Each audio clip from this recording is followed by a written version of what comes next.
Bonjour, Namaskar.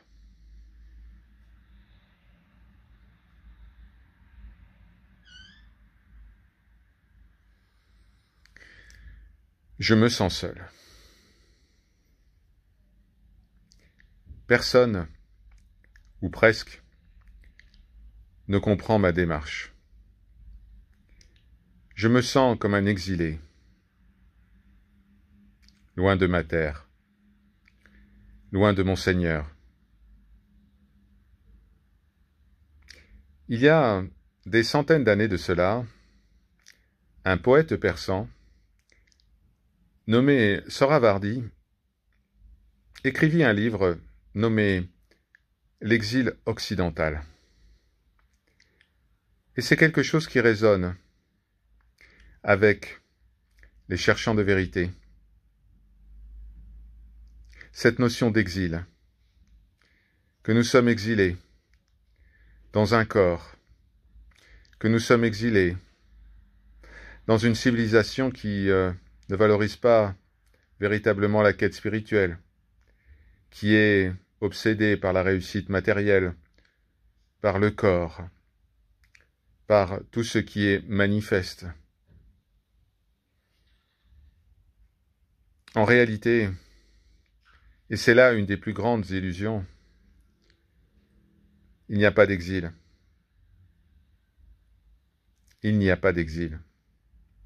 Nous sommes toujours à la maison. Nous ne sommes jamais seuls, en aucune circonstance.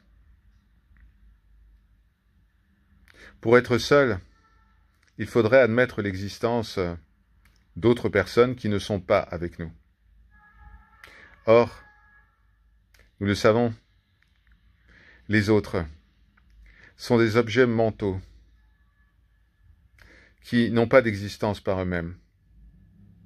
Des objets mentaux qui s'effacent dès que nous plongeons, par exemple, en sommeil profond, ou simplement lorsque nous sommes absorbés par une lecture ou par un film. Cette présence des autres qui disparaît, qui n'est plus ressentie. Alors comment être seul lorsqu'il n'y a pas d'existence de qui que ce soit d'autre? La solitude du Gyani, lorsqu'il est parfaitement identifié avec le soi, est une illusion. Il n'y a même pas de sentiment de solitude.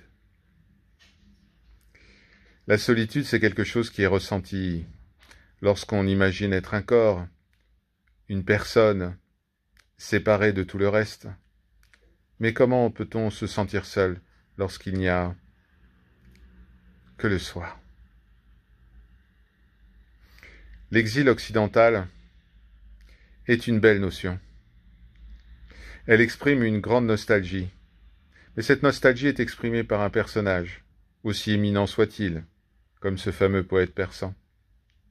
Il n'y a pas lieu d'être nostalgique du soi.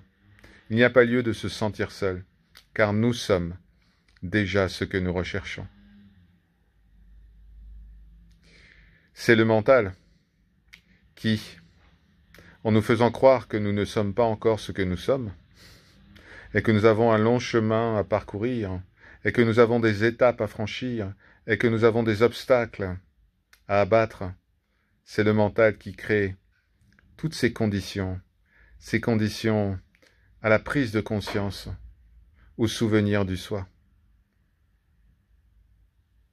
Il n'y a pas d'exil, il n'y a pas d'Occident, il n'y a pas d'Orient, il n'y a que le soi. Par leur grâce, Om, Shanti, Shanti, Shanti.